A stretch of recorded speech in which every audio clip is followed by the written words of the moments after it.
Dicen que el silencio incomoda, que cuando dos personas se quedan sin palabras, la atención se puede cortar con un cuchillo. Sin embargo, lo que pocos entienden es que el silencio no es vacío, y es un espacio lleno de significado, una herramienta que, bien usada, puede cambiar el rumbo de cualquier situación. El silencio no es pasividad, es poder. Y como todo poder, require sabiduría para manejarlo. Valeria lo descubrió en un momento crítico de su vida. Siempre había sido una mujer impulsiva, de esas que reaccionan de inmediato y con intensidad. Para ella, calar era sinónimo de perder, y perder no era una opción. Creía que hablar, argumentar y tener la última palabra le daba ventaja en cualquier discusión. Pero la realidad lo enseñó que no siempre gana quien más habla, sino quien mejor escucha y sabe cuándo calar. Todo comenzó en una reunión de trabajo en la que su jefe la acusó injustamente un error en un proyecto importante. Valeria estaba lista para defenders, para enumerar una lista de pruebas y culpar a otros, pero en ese instante algo en su interior le dijo, espera. Guardó silencio. Escuchó cada palabra, observó los gestos, analizó la tensión en la sala. Y entonces, cuando todos esperaban su reacción, ella dijo con voz calmada, entiendo tu preocupación. Permitime revisarlo y te dar una respuesta. Su jefe, sorprendido, asintió. Ese día, Valeria comprendió que el silencio, combinado con la calma, podía desarmar incluso a las personas más agresivas. Intrigada por esa experiencia, empezó a investigar sobre el valor del silencio en la comunicación y en la vida. Descubrió que filósofos como Sócrates y Marco Aurelio consideraban el silencio un acto de autocontrol, y que líderes modernos lo utilizaban como estrategia para negociar y manejar conflictos. Entendió que calar no es ceder, sino tomar el control de la situación, decidir el momento y la forma de responder. A partir de entonces, Valeria comenzó a practicarlo. En conversaciones cotidianas, evitaba interrumpir y se enfocaba en escuchar activamente.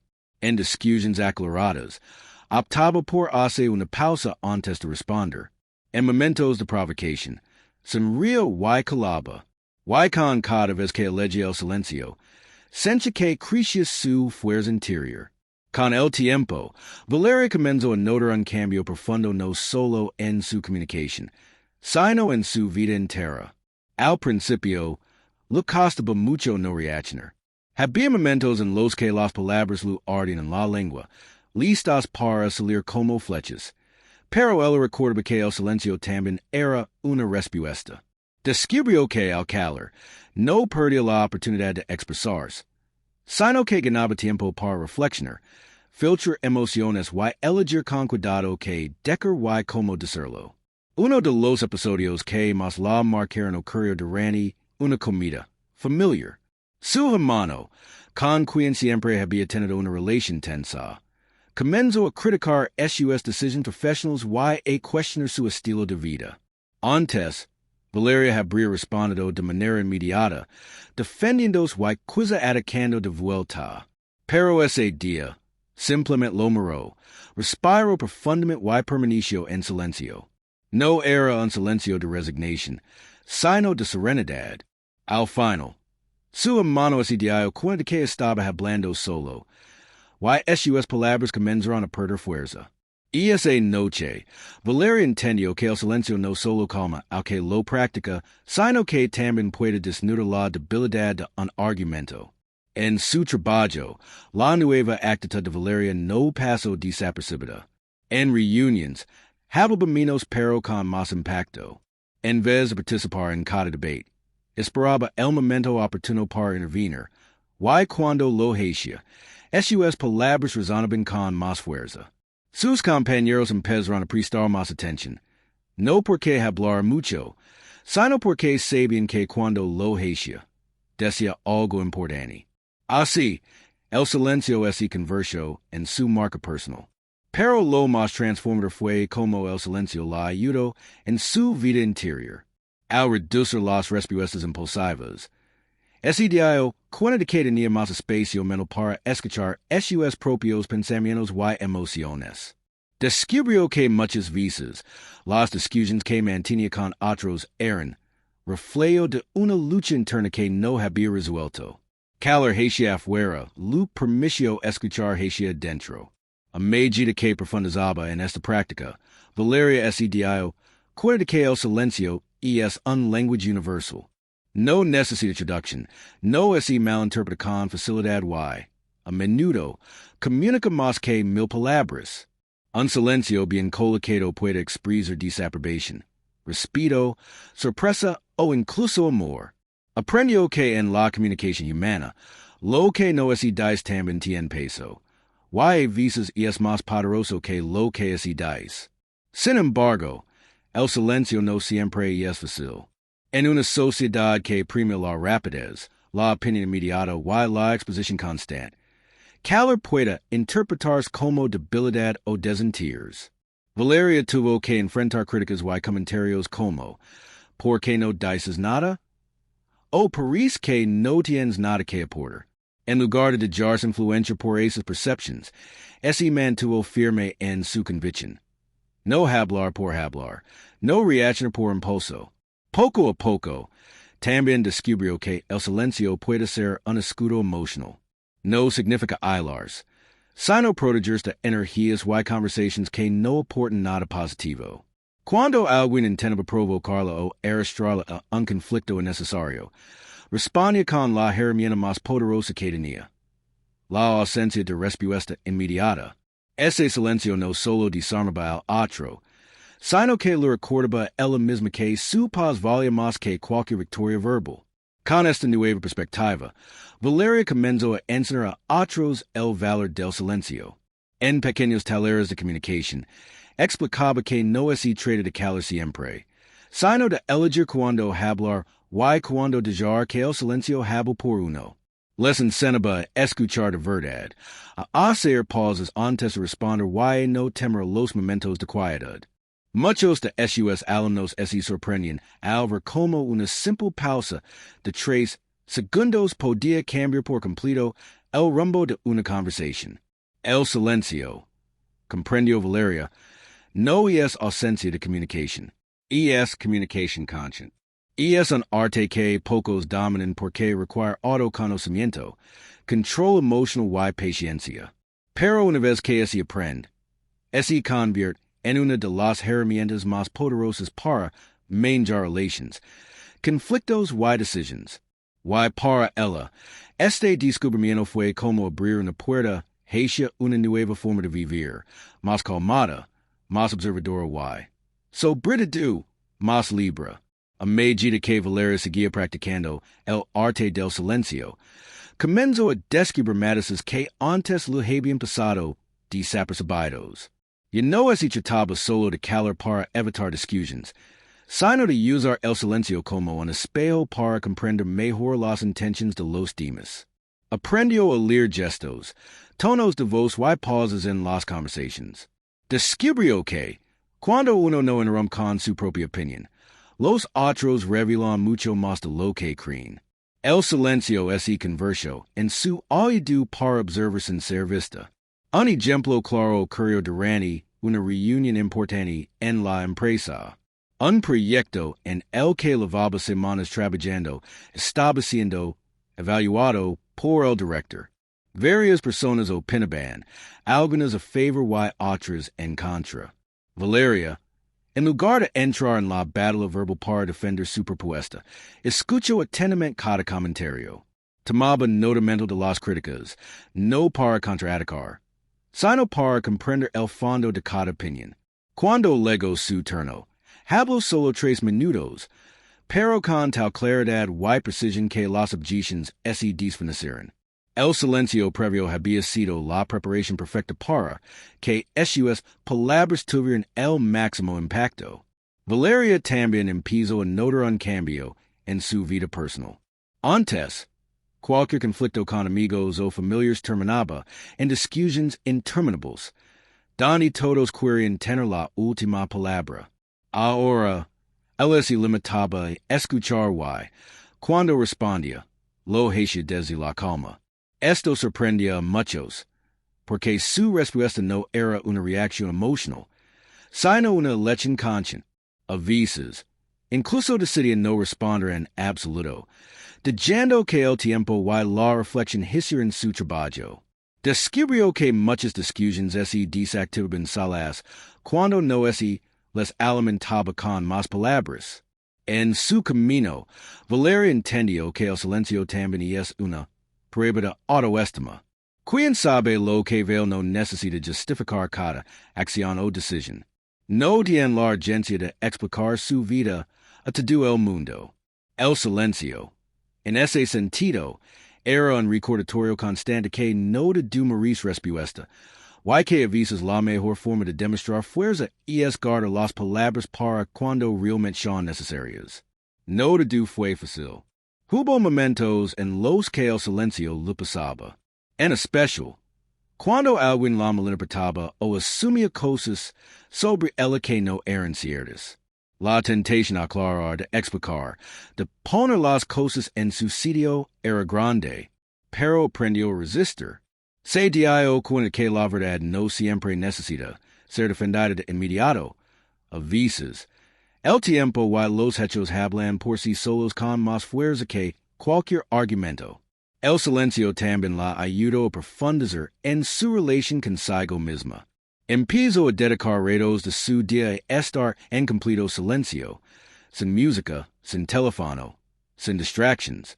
Al principio le resultaba incómodo, como si algo estuviera incompleto. Pero poco a poco, descubrió que en ese espacio de quietud podía escuchar su voz interior con más claridad. En esas pausas nacen ideas nuevas, soluciones creativas, y una sensación de paz que no había sentido antes. Un día, en una de sus caminadas matinales, Valeria se encontró con un viejo amigo que siempre había sido muy hablador. Él comentó que la notaba diferente, más tranquila, como si supieras algo que los demás no sabíamos, bromeó.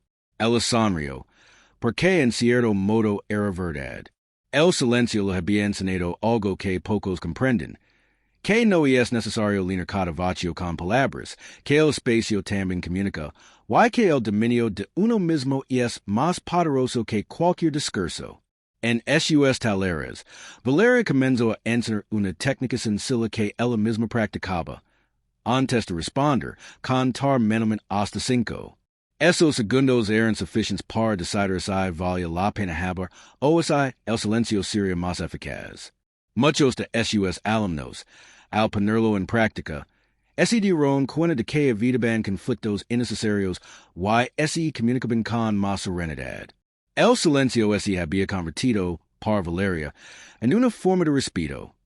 Respeto hacia los demás, al no interrumpir ni atropelar sus ideas, y respeto hacia sí misma, al no dejar que su paz interior dependiera de las provocaciones o el ruido externo. Era un poder silencioso, invisible para algunos, pero inmensamente transformador para quien lo practicaba. Con el tiempo, el silencio dejó de ser para Valeria una simple herramienta, y se convirtió en un estilo de vida. Y no era algo que hacía en ciertos momentos estratégicos, sino algo que habitaba en su forma de estar en el mundo. Era como un escudo invisible que la protegía del ruido innecesario, y le permitía elegir con cuidado donde poner su energía. Comprendió que el silencio no es vacío, sino espacio. Espacio para pensar, para sentir, para decidir con calma. En una ocasión, fue invitada a una conferencia sobre liderazgo. Ali, frente a más de 200 personas, compartió su experiencia. No empezó con una larga introducción ni con un discurso lleno de datos. Simplemente, permaneció en silencio durante los primeros 10 segundos, mirando a la audiencia con serenidad. Al principio, la gente se removió en sus asientos, incómoda por la pausa. Luego, poco a poco, todos se tranquilizaron. Entonces, Valeria dijo, el silencio el poder de cambiar la energía de una sola. Si ha funcionado aquí, imaginen lo que puede hacer en sus vidas. Ese momento quedó grabado en la memoria de muchos asistentes. En su vida personal, el silencio le dio una nueva manera de afrontar los problemas. Cuando algo la molestaba, no reaccionaba al instante. Esperaba. Analizaba si su intervención había mejorado la situación o solo encender más el fuego. Muchas veces, descubría que lo mejor era dejar pasar el momento. En otras, optaba por hablar, pero con una voz tranquila.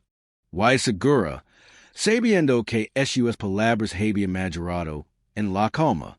Así, sus conversaciones dejaron de ser impulsivas y se volvieron más efectivas. Una de las lecciones más profundas que aprendió fue que el silencio no es sinónimo de debilidad. En una sociedad donde se premia la rapidez de respuesta y la capacidad de debatir sin descanso, calor puede ser visto como falta de argumentos. Sin embargo, ella había comprobado que el silencio es, en realidad, una declaración de autocontrol y confianza. No todos pueden quedarse callados cuando el ego les pide gritar. No todos saben esperar el momento justo para hablar. Valeria también se dio cuenta de que el silencio puede sanar. En una ocasión, tuvo una discusión con su hermana. En otro tiempo, habrían pasado horas discutiendo y diciendo cosas que luego lamentarían. Esta vez, decidió no seguir el intercambio aclarado. Guardó silencio, respiró y se retiró a su habitación. Al día siguiente, cuando volvieron a hablar, ambas estaban tranquilas. Pidieron disculpas en renser y resolvieron el problema en minutos. El silencio había hecho lo que las palabras, en ese momento, no podían lograr: enfriar las emociones. En sus reflexiones nocturnas, Valeria pensaba que el silencio es un lenguaje que pocos hablan, pero que todos entienden en lo profundo. Es el idioma de la paciencia, de la observación y de la fuerza interior. Es la pausa necesaria para escuchar no solo a los demás, sino a uno mismo. Y es también una forma de decir: mi paz no está en venta. Con los años, comenzó a escribir un libro sobre el tema. Lo tituló El poder invisible, vivir desde el silencio. En él, contaba anécdotas, ejercicios prácticos y enseñanzas que había acumulado a lo largo de su experiencia. El libro se convirtió en un éxito entre personas que buscaban calma en un mundo saturado de ruido. Muchos lectores lo escribían diciendo que habían encontrado en el silencio una nueva forma de vivir, más consciente y menos reactiva. El día que terminó la última página de su libro, Valeria se sentó en su balcón, con una taza de té caliente. El atardecer pintaba el cielo de tonos dorados y naranjas. No puso música, no encendió la televisión. Solo escuchó el viento moviendo las hojas de los árboles y el murmullo lejano de la ciudad. Sonrió. En ese instante, supo que no necesitaba más pruebas. El silencio, practicado con intención, era realmente un poder. Y así, comprendió que el silencio no es ausencia de palabras, sino presencia de conciencia, que no se trata de calor por calor, sino de elegir cuándo y cómo hablar, que a veces el mayor grito es no decir nada, y que quien domina el silencio no solo controla su voz, también controla su vida.